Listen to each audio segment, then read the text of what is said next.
Magandang araw mga kaibigan. Bigyan natin ngayon ng opinion, reaction itong post ng unofficial Ronald Bato de la Rosa solid supporters. Mambabatas, gustong bigyan ng emergency powers si PBBM para masolusyonan ang problema sa flood control. Nanawagan si House Minority Leader Marcelino Libanan na bigyan ng emergency powers si Pangulong Ferdinand Marcos Jr. upang masolusyonan ang problema sa flood control. Okay.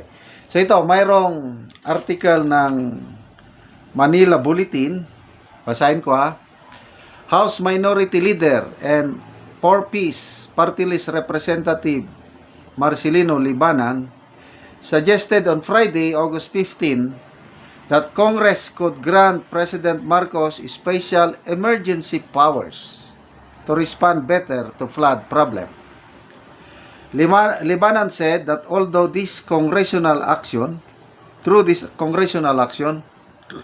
President Marcos could overcome bureaucratic delays and legal obstacles, and in turn, enabling faster procurement, right-of-way acquisition, and relocation of affected families.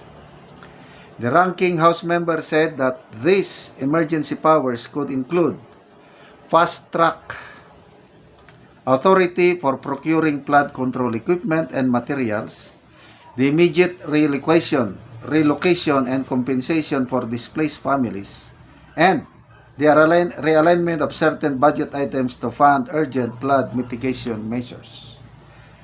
Incidentally, the House, through the Committee on Appropriations, is about to launch formal discussions on the 6.793 trillion budget for 2026, this coming Monday, August 18. Flood control has been the Marcos administration focus of late, even going as far as to identify flood control. So, ang dami niyang sinasabi.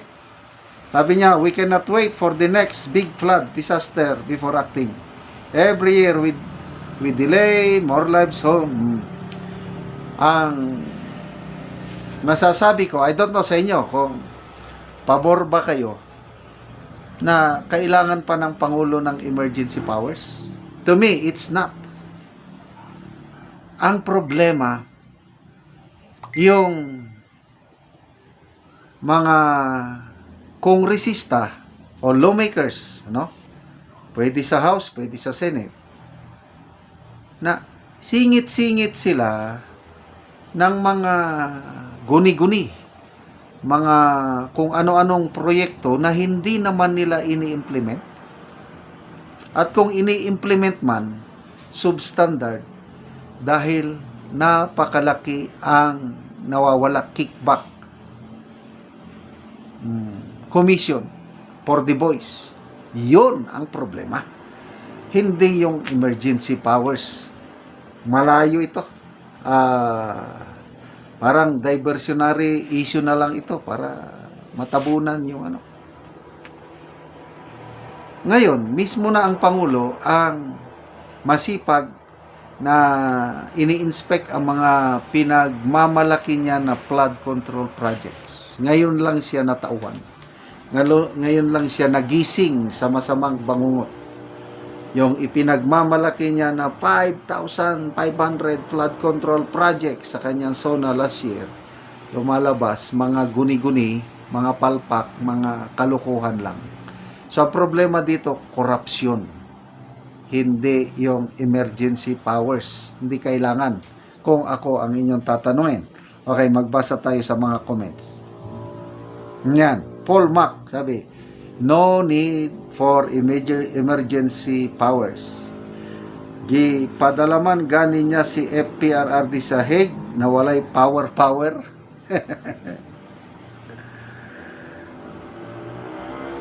R.D. Velasco, tigilan nyo na yung mga pansarili ninyong agenda.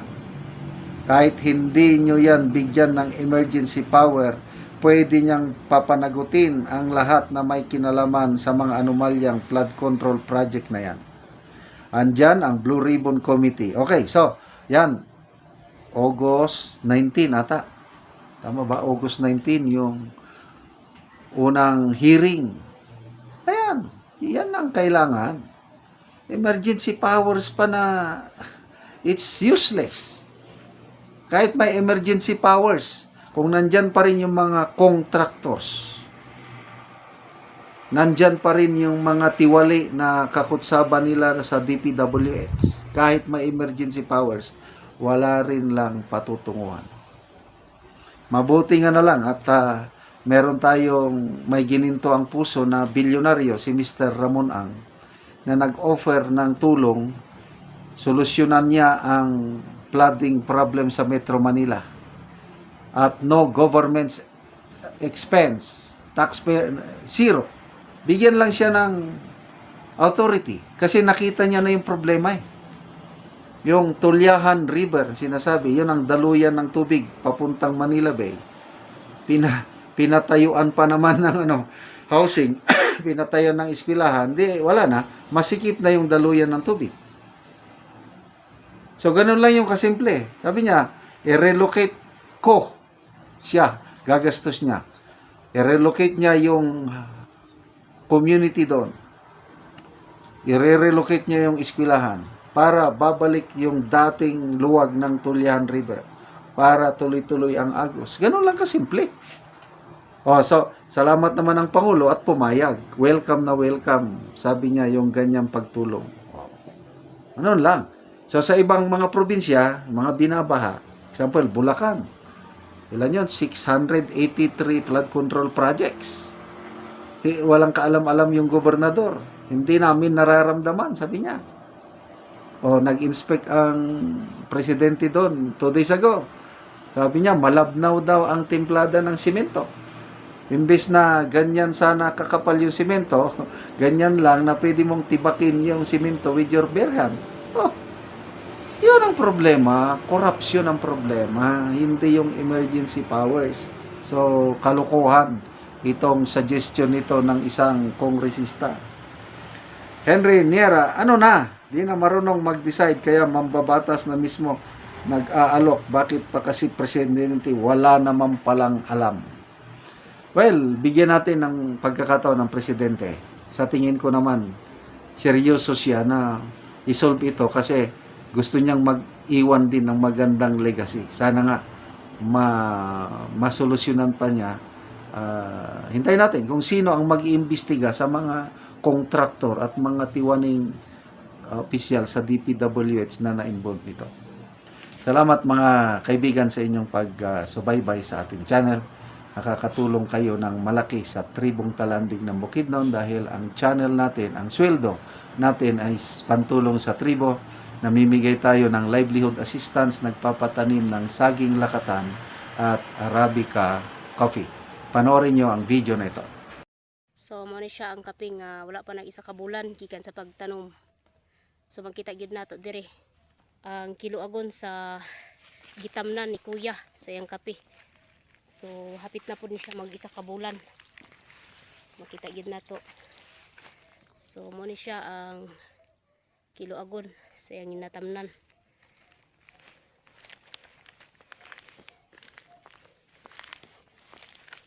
So naiabaka, naipalkata. So mo ni sila ang palandong sa pagtanom. So makita din mo diri nga nindot kaayo. So hapit na pud ni siya bunuhanan og isprehanan kay hapit naman ni magbulan. Sigikan sa pagtanom. So makita gyud nato. So mo ni siya ang kapihan ni Kuya Richard. Igsuon sa kong bana. So maayog yun kung na siya ay mga kahoy nga mga tagas na kay mo iyang palandong sa kape.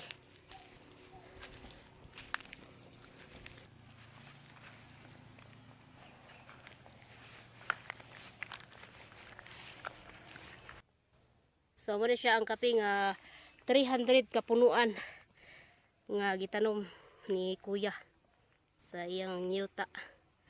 So salamat gyud kay sa Ginoo, labi na sa nag-sponsor ani sa among pagpananom og kape. Nga nagyud gasuporta pod sa iyang anak kay siya wala siya ay asawa, siya lang ang nag-atiman sa iyang mga anak. So nagpasalamat siya. Wala man siya karon dire apan akong gibidyuhan ang iyang tinanom.